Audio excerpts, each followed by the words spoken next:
In November of 1845, Beaufort County Sheriff Thomas Crawford entered James Whitmore's bedroom and immediately felt his stomach turn. The smell hit him like a physical wall, a nauseating mixture of human waste, urine, and something else, something rotting. The man lying in the bed was barely recognizable as human anymore. His body was covered in bruises and wounds, his lips cracked and bleeding, his eyes sunken so deep into his skull they looked like dark caves. But the truly horrifying part was what the doctor would whisper to the sheriff later, the marks on the lower half of his body that told a story too terrible to write in any official report. This man had been used, violated, repeatedly, over several days. 3 full water pitchers sat untouched on the bedside table, yet James's lips were split from dehydration. Food trays waited outside the door, yet the man had died of starvation. And around the bed, in the filth that covered the floor, there were footprints. At least 7 different sets of footprints, coming and going, one after another. What exactly had happened to this man? Who had done this to him? And why had those 7 people taken turns entering his room? Before we uncover this disturbing truth, subscribe, hit that bell, and comment your city below. Because the story I'm about to tell you is about how a sin committed 30 years earlier was repaid in the most horrifying way imaginable. It all began in 1815, on a night that would set everything in motion. Spring in Beaufort County arrived with oppressive humidity that made breathing feel like drowning. The Combahee River moved slowly through the low country, its dark waters reflecting the Spanish moss that hung from ancient oak trees like funeral shrouds. This was the heart of South Carolina's plantation country, where wealth was built on human suffering and justified by men who convinced themselves that cruelty was simply the natural order of things. Whitmore Plantation sat on 1,200 acres of prime rice-growing land. Its owner, James Whitmore, was 38 years old in 1815, a man whose reputation for brutality was known even among other plantation owners who prided themselves on their harshness. He owned 73 enslaved people, and he ruled them with systematic violence that went beyond punishment into something darker, something that satisfied urges he hid from polite society. Among the enslaved people at Whitmore Plantation was a woman named Sarah. She was 26 years old, with deep brown eyes that had once been full of life, but had grown cautious over years of surviving. Sarah had been born free in Charleston, the daughter of a freed blacksmith, but had been kidnapped at age 14 and sold into slavery when her father died and left her without protection. She could read and write, skills she kept carefully hidden. She was married to a man named Marcus, a skilled carpenter whom Whitmore often hired out to other plantations, bringing in extra income that made Marcus valuable property. Marcus was 28, tall and strong from years of physical labor. He had kind eyes and gentle hands that could craft beautiful furniture from rough wood. He and Sarah had been married for 3 years, a marriage performed in secret because Whitmore didn't officially recognize slave marriages, preferring to keep his properties relationships under his control. They had no children yet, though they desperately wanted them. Sarah had suffered 2 miscarriages, losses she mourned in silence because grief was a luxury enslaved people couldn't openly display. On the night of April 23, 1815, Marcus was away, hired out to a plantation 15 miles distant where he was building cabinets for their main house. This was common. Whitmore made good money lending out Marcus's skills, but it left Sarah alone, working in the main house where she served as a chambermaid.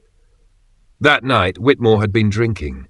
His wife, Elizabeth, had died 2 years earlier, and he lived alone in the big house with only the enslaved house servants for company. He had been watching Sarah for weeks, the way a predator watches prey, waiting for the right moment. Around midnight, Sarah was finishing her duties, preparing to return to the small cabin she shared with Marcus. She was in the upstairs hallway when she heard Whitmore's door open behind her. She didn't turn around immediately. She had learned that sometimes ignoring attention was safer than acknowledging it. But then she heard his footsteps, heavy and deliberate, coming closer. When she finally turned, he was right there, and she could smell the whiskey on his breath. What happened next? I cannot describe in detail, but Sarah's screams echoed through the plantation that night, Several enslaved people heard her. They knew what was happening, but intervening would mean death, and they had families to protect. So they stayed in their cabins, holding their own children close, hating themselves for their powerlessness, but knowing that joining her in suffering wouldn't save her. The assault lasted hours. When Whitmore finally left her, Sarah lay on the floor of his bedroom, bleeding and broken. She somehow made it back to her cabin as dawn broke, moving like a ghost through the morning mist. She told no one what had happened. What could she tell them? There was no law that would help her, no authority that would punish him.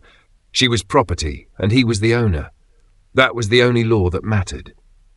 Marcus returned 3 days later. The moment he saw Sarah, he knew. Something in her eyes had changed. She was physically there, but emotionally distant, as if part of her had died that night. When he asked what happened, she couldn't bring herself to say the words. But she didn't need to. The bruises told their own story. The way she flinched when he tried to touch her, even gently, told him everything. Marcus felt something break inside him. This was the woman he loved, his wife, his partner, and someone had destroyed her. He knew who. Everyone knew that Whitmore had certain appetites, certain habits with the women he owned. But knowing and seeing the evidence on the woman you love are two different things.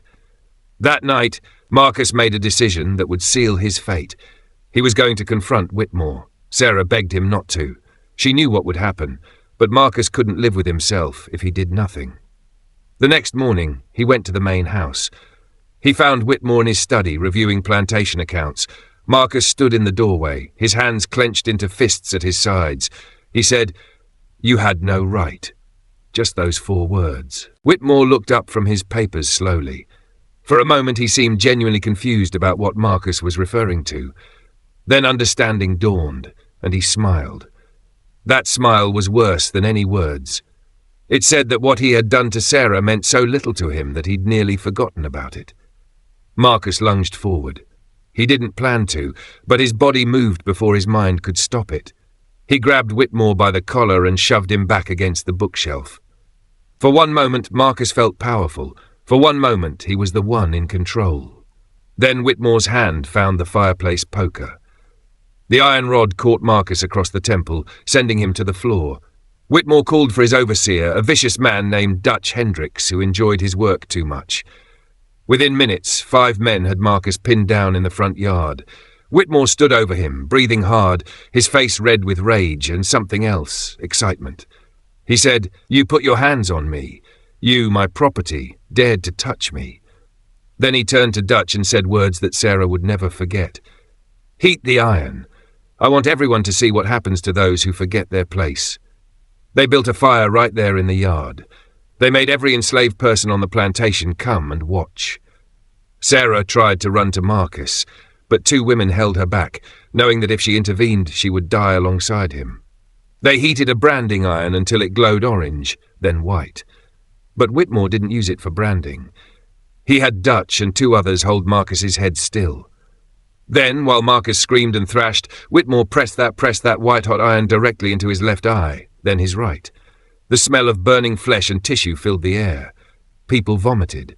Children cried, and Sarah's screams joined Marcus's, a harmony of agony that echoed across the fields.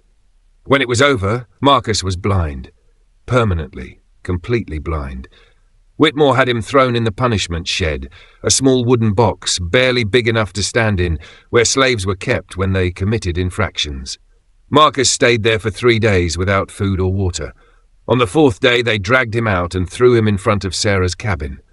He was unconscious, his face swollen, his eye sockets oozing infection. Sarah spent the next 2 weeks nursing him back to something resembling health. But Marcus would never see again. He would never look at his wife's face, never see the sunset over the river, never watch his future children grow. In the weeks that followed, something changed in Sarah. The trauma of her assault, combined with watching her husband's mutilation, created a transformation. The part of her that had held on to hope died. What replaced it was cold, calculating rage. She began to plan. Not immediately, not impulsively. She knew that revenge taken in anger would fail. She needed to be patient, she needed to be smart, and she needed something that would take time to reveal itself. She was pregnant. 6 weeks after that horrible night, Sarah's suspicions were confirmed. She was carrying Whitmore's child. The realization filled her with horror and despair, but then slowly it also filled her with possibility. This child was her connection to Whitmore. This child was her weapon. If she could keep this pregnancy hidden, if she could control the narrative, she could create an instrument of vengeance that no one would see coming. When Sarah was 3 months pregnant, she told Whitmore.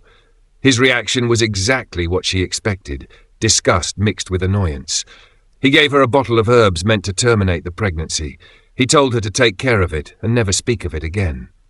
But Sarah didn't take the herbs. Instead, she began wearing looser clothing.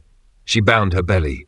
She worked harder than ever, pushing through the fatigue and nausea, never complaining, never showing weakness. She needed Whitmore to forget about the pregnancy entirely. She needed him to believe it was gone. As the months passed, Sarah's binding became more elaborate. By her 6th month, she looked only slightly fuller than normal. Other enslaved women noticed, of course, but they understood what she was doing, even if they didn't know why, and they helped her hide it. They gave her larger dresses. They positioned themselves to block views of her profile when Whitmore was nearby. They created a conspiracy of silence. In November of 1815, 7 months after that terrible night, Sarah went into labor. She didn't tell anyone until the pains became unbearable. Then she sent word to 3 women she trusted. Mama Ruth, an elderly woman who served as the plantation's unofficial midwife, Clara, her closest friend, and Dinah, who could be trusted to keep secrets because she had her own reasons to hate Whitmore. The 4 women gathered in Sarah's cabin. Marcus sat outside, listening to his wife's cries, unable to help, his blind eyes crying tears of helplessness. The labor was long and difficult. Sarah had been working up until the day before, her body exhausted from hiding the pregnancy, but finally, just before dawn, she delivered. Not 1 child, 2. Twins. A boy and a girl. For a moment, Sarah simply stared at them. She had expected 1 child, 1 weapon. But now she had 2, and in that moment, a more elaborate plan began to form in her mind. Mama Ruth looked at Sarah with knowing eyes. She said, "They're going to know about 1 baby. Can't hide that. But maybe." She trailed off, but Sarah understood. 1 baby would be visible, would grow up on the plantation, would be Whitmore's property, but the other could disappear. The girl baby cried loudly. The boy was quieter. Sarah made her decision based on nothing more than that. The girl would stay. Everyone would know about her. But the boy would vanish. Clara had a sister, Josephine, who lived on a plantation 20 miles away. Josephine had recently lost a baby at birth. Her owner was elderly and senile, rarely left his house, and had no idea how many enslaved people he actually owned. If Clara could get the baby boy to Josephine, if Josephine could claim him as her own child who survived after all, then he could grow up away from Whitmore, unknown and unsuspected. It would be dangerous. Moving between plantations without permission meant whipping or worse if caught. But Clara agreed immediately. That very night, while it was still dark, she wrapped the baby boy in cloth, tucked him inside a basket covered with sweet potatoes, and began the 20-mile walk. She made it. The next morning, Sarah presented her daughter to Whitmore. She named her Lily because lilies grew in the marshes and looked beautiful but had roots deep in the mud, hidden and strong. Whitmore looked at the baby with undisguised disgust. He saw his own features in her face, the evidence of what he had done, and it annoyed him. But a baby was property that would grow up to work. He made a notation in his ledger, 1 female child born to Sarah, November 12, 1815. That, he never asked if there had been complications. He never questioned the timing. He had already forgotten that he'd told Sarah to end the pregnancy. Marcus held his daughter and cried. He would never see her face, but he felt her tiny fingers wrap around his thumb, and he loved her instantly. But Sarah told him about the boy, about the plan, and Marcus understood. 1 child in the light, 1 in the shadow. 1 known, 1 forgotten. If you're captivated by this tale of calculated revenge spanning 3 decades, take a moment to like this video and subscribe to our channel. Your support allows us to continue uncovering these dark historical stories. What would you do in Sarah's position? Share your thoughts in the comments below. 20 miles away, Josephine cradled the baby boy and named him Samuel. She raised him as her own, and the elderly plantation owner never questioned it. But Clara visited when she could, smuggling messages from Sarah. As Samuel grew, he received an education unlike any other enslaved child. Every message from Sarah contained lessons about Whitmore, about the plantation, about patience, about revenge. By the time Samuel was 5, he knew more about James Whitmore than Whitmore's own neighbours. He knew the man's routines, his habits, his weaknesses. And he knew why he was learning all of this. His mother had told him everything. Back at Whitmore Plantation, Lily grew up as a house servant. She was beautiful, with her mother's dark eyes and something of Whitmore's sharp features. By age 10, she was working in the main house, and Whitmore never made the connection. He had violated so many women over the years that he couldn't remember which children might be his. Lily was taught by Sarah to be observant, quiet, and patient. She learned which floorboards creaked. She learned where Whitmore kept his money, his papers, his weapons. She learned everything that might one day be useful. And every piece of information was passed through Clara to Josephine to Samuel. The years passed slowly. Marcus never recovered his sight, but he became the plantation's storyteller, the man who kept oral histories alive and taught the children about resistance, about hope, about justice delayed but not denied. He died in 1828 at age 41, worn down by years of hard labour while blind. On his deathbed, he made Sarah promise that the plan would continue, that their son would complete what they had started. Sarah promised. She had not forgotten, not for a single day. By 1830, Samuel was 15 years old. He was tall, strong, and remarkably intelligent. His owner had died, and the plantation was sold. In the chaos of the sale and transfer of property, Samuel escaped. It wasn't difficult. The new owners didn't have complete records, and Samuel simply walked away one night and didn't return.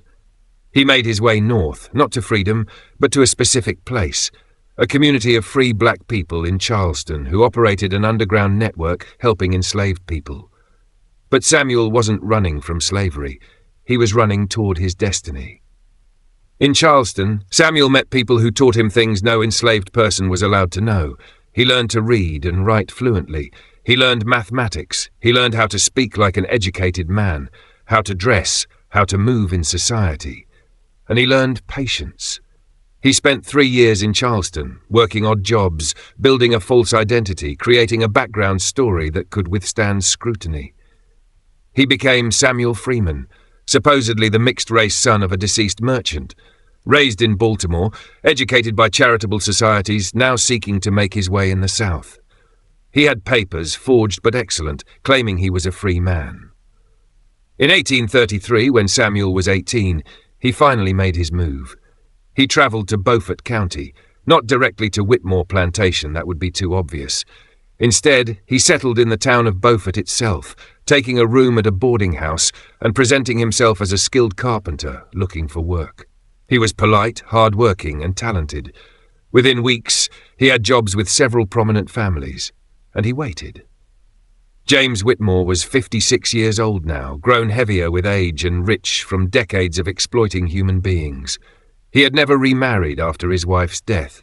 He lived alone in his plantation house, served by enslaved people he treated as furniture, functional but beneath notice. His reputation in the county was mixed. He was wealthy, which brought respect, but his cruelty was known, which brought unease. He had no children, at least no white children, he acknowledged. He had no heir. Samuel spent months learning Whitmore's patterns, where he went, who he dealt with, what he valued. And then one day in August of 1833, Samuel created an opportunity. He learned that Whitmore would be travelling alone to Charleston on business, taking a specific route through swampy lowlands. Samuel planned something that would look completely natural, a staged accident. He hired 2 men, free black labourers who asked no questions for good money, to help him set up the scene. They loosened the supports on a small bridge over a creek, not enough to make it collapse immediately, but enough that weight and movement would bring it down. On August 15th, Whitmore's carriage approached that bridge. Samuel was positioned nearby, apparently fishing in the creek. As Whitmore's driver began to cross, the bridge gave way exactly as planned. The carriage tilted, the horses panicked, and Whitmore was thrown into the shallow water. He wasn't hurt badly, but he was stunned and furious. And then Samuel was there, wading into the water, helping him up, retrieving his bag of documents that had fallen into the creek. Samuel played the role perfectly, concerned, respectful, asking nothing in return. Whitmore, shaken and embarrassed, nevertheless noted the young man's poise and helpfulness. 2 days later, Whitmore sought out Samuel. He asked who he was, where he was from. Samuel's story was perfect, rehearsed 1,000 times. He was educated but modest, skilled but humble, ambitious but respectful. Everything Whitmore wanted in a subordinate. Within a week, Whitmore offered Samuel a job. Come work at the plantation as his personal assistant. Manage some of the paperwork, help with accounts, make himself useful. The pay was generous. The opportunity was clear, gain Whitmore's trust, perhaps eventually inherit a position of significance. For a free black man in South Carolina, this was an incredible opportunity. Samuel accepted, of course, and in September of 1833 he moved to Whitmore Plantation. He had come home, not that anyone knew. Sarah had only told Lily about her brother, and Lily had been coached on how to act. Show no recognition, no emotion, treat him like any other person. It nearly killed Sarah the first time she saw her son walk into the main house behind Whitmore. He was so tall, so handsome, so educated. Everything Marcus would have been proud to see. But she showed nothing. She served them dinner and cleared their plates and was invisible. Over the following months, Samuel made himself indispensable. He was brilliant with numbers, organized with paperwork, efficient with correspondence. Whitmore began to rely on him for everything, and Samuel began to learn things, where money was kept, how transactions were recorded, who Whitmore owed and who owed him. Most importantly, he learned that Whitmore had no will, no legal heir, no plan for what would happen to his estate when he died. Samuel began to plant seeds, casual comments about how a man of Whitmore's position should have his affairs in order. How uncertain times meant having proper documentation. Whitmore began to trust Samuel with more sensitive information. By 1835, Samuel was managing almost all of Whitmore's financial affairs. Then came the critical moment. In March of 1835, Whitmore fell seriously ill. Pneumonia. For 2 weeks he hovered near death. Samuel nursed him personally, barely leaving his bedside. When Whitmore recovered, he was changed. He had faced mortality and found it frightening. He told Samuel that he wanted to make arrangements, proper legal arrangements. He wanted to ensure the plantation would continue to operate efficiently even after his death. And he wanted to reward the young man who had saved his life and served him so faithfully. Samuel suggested carefully that Whitmore could adopt him legally. It was uncommon but not unheard of for white men to adopt mixed-race protégés, especially when they had no white heirs. It would secure Samuel's position and ensure Whitmore's legacy. Whitmore thought about it for weeks. Samuel never pushed, never seemed too eager. Finally, in June of 1835, Whitmore agreed. Papers were drawn up, filed with the county. Samuel Freeman became Samuel Whitmore, the legal adopted son and heir of James Whitmore. The other plantation owners were scandalized, but said nothing to Whitmore's face. He was too wealthy, too powerful, and it was his business how he disposed of his property. For the next 10 years, Samuel played his role perfectly. He managed the plantation with unusual humanity, suggesting changes that made the enslaved people's lives slightly less miserable. Whitmore allowed it because profits remained steady. Samuel was patient. He was building trust, creating a reputation, positioning himself. He was also preparing. He made contact with people Sarah had identified, enslaved men who had their own reasons to hate Whitmore. Men whose wives or daughters or sisters had been violated, men who had been beaten for minor infractions, men who understood revenge.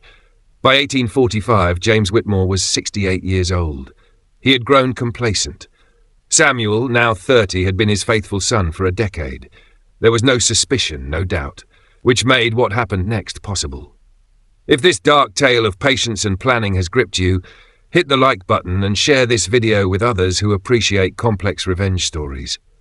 Subscribe to see more historical mysteries. What other calculated revenges might be hidden in history? Leave your thoughts below. In October of 1845, Samuel decided the time had come.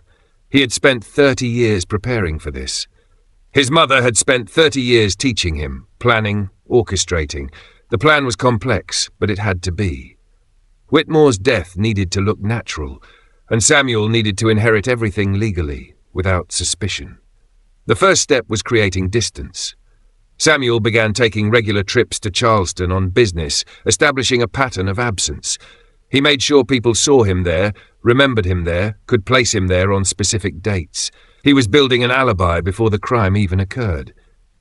In late October, Samuel prepared a special tea for his father. It contained an extract made from a plant Sarah had cultivated for years, something that caused gradual paralysis, not immediately fatal, but utterly incapacitating. Sarah had learned about this plant from an elderly enslaved woman who knew traditional African medicine. The paralysis would appear to be a stroke, common enough in a man of Whitmore's age. Samuel served the tea himself on the evening of November 1st. They sat in the study, discussing plantation business, and Whitmore drank it all. Within 2 hours, he began to feel strange. Numbness in his extremities, difficulty moving his legs. By morning, Whitmore couldn't stand. Samuel expressed appropriate concern and sent for the doctor. Dr. Hayes examined Whitmore and confirmed what Samuel suggested, a significant stroke. The left side of his body was paralyzed. He could speak, barely, but couldn't move from bed. It was a tragedy, but not uncommon. Dr. Hayes prescribed rest and said he would check on him regularly. Samuel thanked the doctor and promised to care for his father personally. The doctor left, believing Samuel to be a devoted son. It was November 2nd, 1845. Whitmore had exactly 7 days left to live. Samuel waited until after midnight. Then he went to Whitmore's room and locked the door from the inside. Whitmore could move his eyes, could speak in a slurred whisper, but couldn't move his body. Samuel pulled a chair close to the bed and finally, after 30 years, told him the truth. He said, "Do you remember a woman named Sarah? You raped her in April of 1815. You beat her husband Marcus and burned out his eyes with a hot iron. You thought there were no consequences. But Sarah was pregnant. She had twins. A girl named Lily, who's been serving you dinner for years. And a boy, me, who's been waiting for this moment since before I could walk." Whitmore's eyes widened. Even through the paralysis, Samuel could see terror bloom in his expression. Samuel continued, "You're going to die in this room, but not quickly, not mercifully. You're going to experience everything you've done to others, everything you've taken, everything you've destroyed." For the next 7 days, Samuel enacted a plan of calculated cruelty. He gave Whitmore no food. The water pitchers stayed full but out of reach, close enough for Whitmore to see but impossible to access. By the second day, Whitmore's lips began to crack from dehydration. His tongue swelled. He tried to beg, but Samuel ignored him. On the third day, Samuel stopped emptying the chamber pot. Whitmore, unable to control his bodily functions, lay in his own waste. The smell became overwhelming. Samuel opened the windows despite the cold November air, both to make Whitmore uncomfortable and to explain away any odours to people outside. On the fourth day, Samuel brought in the first visitor, a man named Jacob, whose daughter had been violated by Whitmore 10 years earlier when she was just 16. Jacob had been forced to watch, held down by overseers while it happened. Now Jacob entered Whitmore's room. Samuel explained what he wanted, what this was. This was justice. Jacob approached the bed. Whitmore tried to speak, to apologize, to beg, but Jacob wasn't interested in words. What Jacob did to Whitmore I cannot describe directly, but understand this. Whitmore was made to experience the same helpless violation he had inflicted on Jacob's daughter. When Jacob left an hour later, Whitmore was sobbing. But the night was just beginning. On the 5th day, 2 more men came. Then on the 6th day, 3 more. Each one had a story. Each one had a reason. Samuel had spent years finding them, preparing them, explaining what this was about. These were men whose loved ones had been destroyed by Whitmore's appetites. Men who had been forced to stand by helplessly while their wives, daughters or sisters were brutalized. Now, they had their chance. Not for justice. There was no justice possible in a world that had allowed Whitmore to do what he did for decades. But for something primal, something that lived beneath law and civilization. Each visit left Whitmore more broken. His body, already paralyzed, became a map of abuse. But Samuel was careful. Nothing that would kill him outright, nothing that would leave obvious evidence of murder. Just suffering, prolonged and terrible. By the 7th day, Whitmore was barely conscious. He had gone without water for so long that his kidneys were failing. The infection from lying in his own waste had spread through his body. The trauma from the repeated violations had sent him into shock. But he was still alive, still aware enough to suffer. That morning, Samuel brought Sarah into the room. She had waited 30 years for this moment. She stood beside the bed and looked down at the man who had destroyed her life, who had blinded her husband, who had created this necessity for revenge. She didn't say anything dramatic. She simply looked at him and said, "You forgot about me. That was your mistake." Then she left and Samuel stayed. He watched as Whitmore's breathing became more laboured, more irregular. He watched as the man who had owned his mother, who had created him through violence, who had lived 6 decades without consequence, finally began to die. It took hours. Whitmore's body fought against death even as it fell apart. Finally, at 4:17 p.m. on November 8, 1845, James Whitmore took his last breath. Samuel waited another hour to be certain. Then he unlocked the door, opened it, and began screaming for help. The performance was perfect. Samuel was the distraught son who had found his father dead. He had been away in Charleston on business, he said, had just returned that afternoon. The door had been locked from the inside. His father must have done it himself. Dr. Hayes was summoned. The doctor examined the body and saw exactly what he expected to see. A man who had suffered a severe stroke and died from its complications. The smell was explained by the fact that Whitmore had been incontinent and unable to care for himself. The dehydration was explained by his inability to reach water. The other injuries, the ones on the lower part of his body, were noted but attributed to bed sores and complications from lying in one position too long. Dr. Hayes wrote natural causes on the death certificate. There was a brief investigation, as there always was when a wealthy man died, but it was perfunctory. Samuel had an alibi. He had been seen in Charleston by multiple witnesses.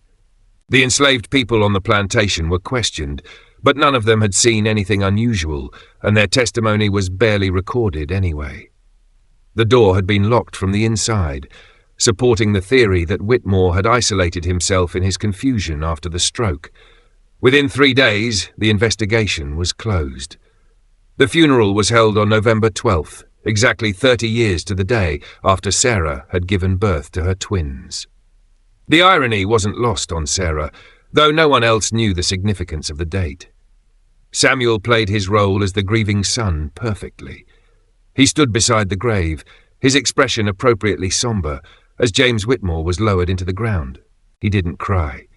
Several people noted that, thought it was strange, but they attributed it to shock, to the stoic temperament of a young man trying to be strong. They had no idea that Samuel was fighting not to smile. The reading of the will took place 1 week later. Everything went to Samuel. The plantation, the land, the money, and the 73 enslaved people who were now his property. Samuel Whitmore was suddenly one of the wealthiest men in Beaufort County. The white community grumbled but accepted it. The legal papers were in order. Samuel was the legitimate heir, and he had always been respectful, always known his place. He would be manageable. They were wrong. Samuel's first act as owner was to call a meeting of all the enslaved people on the plantation. He stood before them and said something no one expected. "You're free, all of you. I'm filing manumission papers today. You can leave or you can stay and work for wages. Your choice." There was stunned silence. People thought they had misheard. But Sarah stepped forward and finally, for the first time in 30 years, she stood beside her son publicly. She said, "He's my boy, our boy. This was always the plan." Lily came forward too, tears streaming down her face. Brother and sister embraced for the first time with witnesses, no longer hiding, no longer pretending. The other enslaved people slowly understood what had happened, the patient revenge that had been brewing for 3 decades, the justice that had finally arrived. Some chose to leave the plantation immediately, heading north to try to find family they had been separated from. Others stayed, not trusting the sudden freedom, needing time to process what it meant. Samuel kept his promise. He paid wages, provided housing, and treated people with dignity. But the story doesn't end there, because the white community of Beaufort County couldn't accept what had happened. Within 2 months, rumours began to circulate. People questioned whether Whitmore's death had really been natural. They questioned Samuel's legitimacy as heir. They questioned everything. A group of prominent plantation owners petitioned the court to investigate the will, claiming Samuel had exerted undue influence over Whitmore. They wanted the estate overturned, wanted control of the valuable land. The legal battle lasted 8 months. Samuel hired the best lawyers money could buy, ironically using Whitmore's own wealth to defend his inheritance. The case eventually went before a judge in Charleston. The testimony was contentious. Dr. Hayes testified that Whitmore's death was natural. Samuel's alibi was ironclad, confirmed by multiple witnesses. The adoption papers were legal and properly filed, but the opposition argued that a mixed-race man couldn't truly be the legitimate heir of a white plantation owner, that it violated the natural order of society. The judge, a man named Harrison Caldwell, was known to be sympathetic to abolition, a rare thing in South Carolina. He had freed his own slaves years earlier and had spoken publicly against the institution. When he rendered his verdict in July of 1846, he upheld Samuel's inheritance completely. He stated that the law was clear, Samuel was legally adopted, the will was valid, and personal opinions about racial hierarchies had no bearing on legal inheritance. The white community was outraged. Several plantation owners threatened violence. There was talk of burning Samuel out, of making an example of him. But Samuel had prepared for this too. He had used Whitmore's money to purchase weapons, to fortify the plantation, and to hire armed guards, free black men from Charleston who were trained in combat and loyal to Samuel. He sent word through the community. Anyone who came to his property with violent intent would be met with lethal force, and he had the legal right to defend his land. The threats subsided. No one wanted to start a conflict they might lose. Sarah lived for another 5 years, dying peacefully in 1851 at age 62. She spent those final years in comfort, in a house Samuel built for her on the plantation land, surrounded by her children and the grandchildren Lily eventually gave her. On her deathbed, Sarah told Samuel she was proud of him, that Marcus would have been proud, that the 30 years of patience had been worth it. Samuel buried her beside Marcus in a cemetery he established on the plantation specifically for those who had been enslaved there. He marked every grave, gave every person back their dignity in death. Lily married a free black man in 1847 and had 4 children. She remained close to Samuel, helping him manage the plantation that was now a model of free labor, proving that productivity didn't require brutality. Samuel never married. He devoted his life to the plantation and to helping other formerly enslaved people establish themselves. He used Whitmore's wealth to fund schools, to purchase the freedom of people still enslaved on other plantations, and to support the Underground Railroad. In 1852, Samuel did something extraordinary. He published a pamphlet, distributed throughout the South, titled The Natural Consequences of Unnatural Systems. It detailed, without naming names, but with enough specific information that locals would know exactly what had happened at Whitmore Plantation. He explained how systematic brutality creates the conditions for systematic revenge, how violence begets violence, how a society built on oppression will eventually be destroyed by the oppressed. The pamphlet was banned in most southern states, but copies circulated secretly, passed hand to hand among enslaved people who could read and those who heard it read aloud. The white community of Beaufort County never forgave Samuel. He was socially isolated, excluded from churches and social gatherings, treated as a pariah. But he didn't care. He had achieved what he set out to achieve. He had given his mother justice. He had honored his father's memory. And he had proven that patience and planning could overcome even the most entrenched systems of power. In 1859, with the country moving towards civil war, Samuel sold the plantation. He had made his point, proven what was possible. He took the considerable wealth he had accumulated and moved north to Massachusetts. There, he established a school for formerly enslaved children, funded by Whitmore's money. The irony pleased him greatly. Samuel lived until 1889, dying at age 74. In his final years, he wrote a memoir that detailed everything. his mother's plan, the 30 years of preparation, the week of revenge, and the aftermath. He was honest about the brutality of what he had done to Whitmore, didn't try to justify it as anything other than what it was, calculated cruelty in response to a lifetime of systematic cruelty. The memoir wasn't published until 1921, long after everyone involved was dead, when his granddaughter found it among his papers. Even then it was heavily censored, considered too disturbing for public consumption. The original uncensored manuscript is held in a private collection at Howard University. Researchers who have read it describe it as one of the most chilling and complex documents of the slavery era.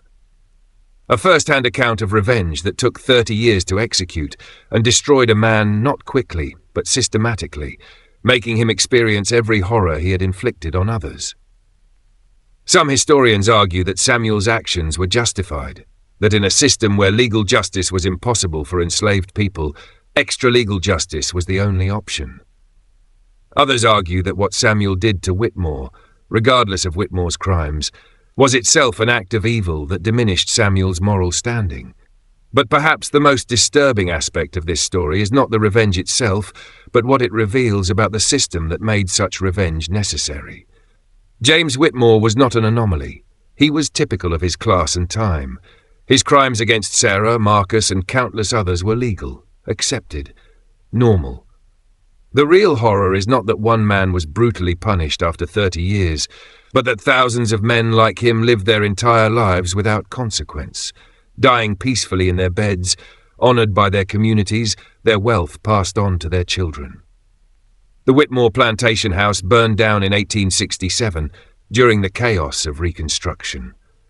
Local legend says it was arson, that someone from the community finally decided to erase that place from existence. The land was divided and sold to multiple owners. Today it's a residential subdivision outside Beaufort, South Carolina.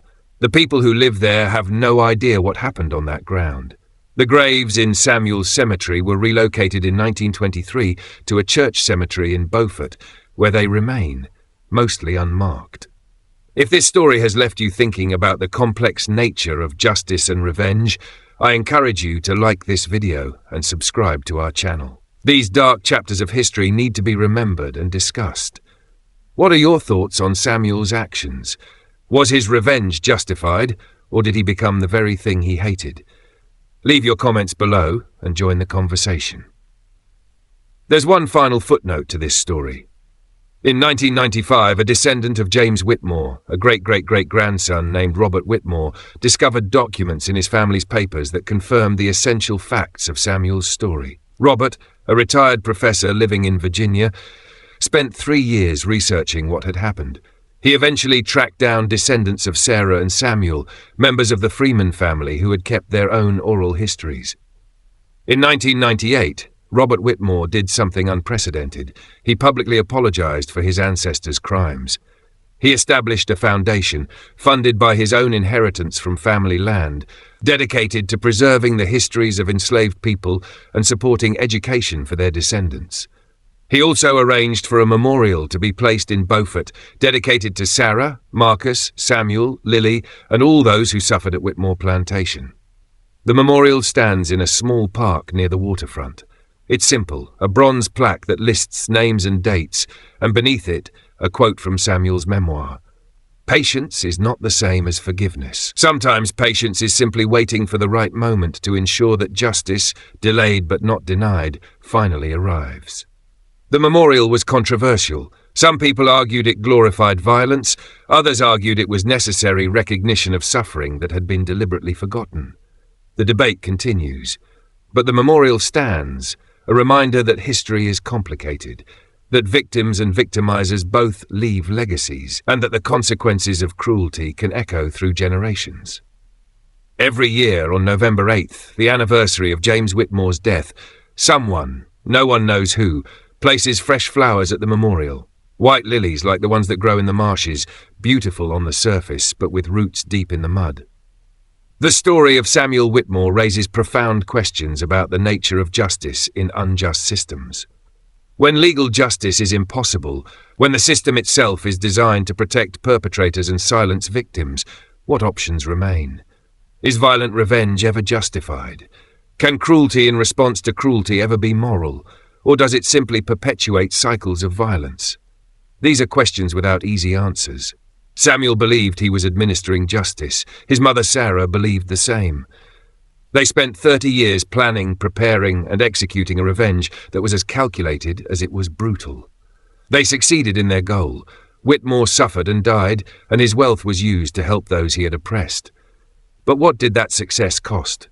Samuel spent his entire life focused on revenge. He never had a family of his own, never knew peace, never lived for anything except that single goal. Was the price worth it? He seemed to think so. In his memoir, he wrote, "Every day of those 30 years I woke up with purpose. I knew exactly why I existed. Many people live their entire lives without that clarity. I do not regret the path I chose. I only regret that it was necessary." Perhaps that's the real tragedy of this story. Not what happened to James Whitmore, but that it happened at all. That a system existed where such revenge became necessary. That people could be so brutalized that the only justice available to them was the justice they took for themselves, at enormous personal cost. The Whitmore case, though extreme, was not unique. Throughout the history of American slavery, there are accounts of similar revenges, some documented, many lost to time. Enslaved people who poisoned their owners, who set fires, who found ways to strike back against a system that gave them no legal recourse. These acts were terrorism by any definition, but they were also the inevitable result of systematic oppression. When you deny people all legal avenues for justice, when you treat them as property rather than humans, when you inflict generations of trauma, you create the conditions for violent resistance. The miracle is not that some enslaved people struck back, but that so many didn't, that so many found ways to maintain their humanity and dignity despite everything done to them. In the end, the story of Samuel Whitmore is a mirror. What we see in it depends on what we bring to it. Some see a hero who fought back against evil. Others see a man who became monstrous in his pursuit of revenge. Both views have merit. The truth, as always, is more complex. Samuel was a product of his circumstances, shaped by trauma and injustice, driven by love for his mother and a need to honor his father's suffering. He did terrible things to a terrible man, and then he spent the rest of his life trying to build something better from the ruins. If you've made it to the end of this dark tale, thank you for bearing witness to this forgotten chapter of history. These stories are difficult, but they're important. They remind us that the past isn't truly past, that its consequences echo forward, shaping the present in ways we don't always recognize. Hit the subscribe button to see more stories like this, and let me know in the comments what other hidden histories you'd like me to explore. Until next time, remember, history isn't just what happened, it's what we choose to remember and what we choose to forget. The Whitmore plantation may be gone, divided into suburban lots where families barbecue on summer evenings, but what happened there remains. In the soil that once soaked up blood and tears, in the river that carried away secrets, in the stories passed down through generations, growing dimmer with each telling but never quite disappearing. Some wounds don't heal, they just get covered over, waiting for someone to dig deep enough to expose them again. And perhaps that's necessary. Perhaps we need to be reminded that comfortable lives are often built on uncomfortable foundations, that justice and revenge are sometimes separated by nothing more than perspective and power. The next time you walk through an old town in the South, past antebellum homes and historic markers celebrating local heritage, remember that there are other stories too. Stories of people like Sarah and Marcus and Samuel and Lily. Stories of suffering and resistance and revenge. They're not commemorated with plaques or museum exhibits, but they're no less real. They're written in the landscape itself, in family trees that branch in unexpected directions, in DNA that reveals uncomfortable truths, in the persistent inequalities that trace directly back to systems like the one that created the Whitmore tragedy. This is not just history. This is the foundation of the present. The wealth that slavery created still exists, passed down through generations of white families who inherited not just money, but opportunity, education, connections, and power. The trauma that slavery created still exists too, passed down through generations of black families who inherited not just poverty, but systematic disadvantage, discrimination, and the weight of historical grief. The Whitmore story is a parable about consequences. Not just the consequences of individual actions, but the consequences of systems. James Whitmore didn't create slavery, he just participated in it enthusiastically. Samuel didn't defeat slavery, he just refused to let one man escape its consequences. And so we're left with questions. In a fundamentally unjust system, what is justice? When law fails, what is legitimate? When suffering is systematic, what response is proportional? These questions remain relevant because the systems that created them, though changed in form, persist in effect. The direct brutality of slavery gave way to the legal oppression of Jim Crow, which gave way to the institutional racism of mass incarceration and systematic inequality. The names change, the methods evolve, but the fundamental dynamic, some people benefiting from systems that harm others, remains. Perhaps that's why stories like Samuel Whitmore's continue to resonate. They're not really about the past, they're about the present, about how we grapple with injustice, about whether patience and planning can overcome systematic oppression, about whether revenge can ever truly satisfy the need for justice, about the cost of resistance and the price of complicity. These are not comfortable questions. This is not a comfortable story. But comfort is often the enemy of truth, and sometimes the most important stories are the ones that disturb us most deeply. So as we close this chapter, I leave you with one final thought. The Whitmore plantation is gone, but plantations remain. Not literal plantations with enslaved workers, but systems that extract value from the powerless to benefit the powerful. They exist in prisons that profit from incarceration, in corporations that exploit workers, in housing policies that concentrate poverty, in education systems that perpetuate inequality. The specific mechanisms have changed, but the fundamental pattern persists. And somewhere right now, there are people like Sarah, planning and waiting. People like Samuel, preparing themselves for the long game. People who have decided that since justice will not come from the system, it must come from their own hands. What will their stories look like when they're told 175 years from now? Will we be the descendants who apologize, like Robert Whitmore?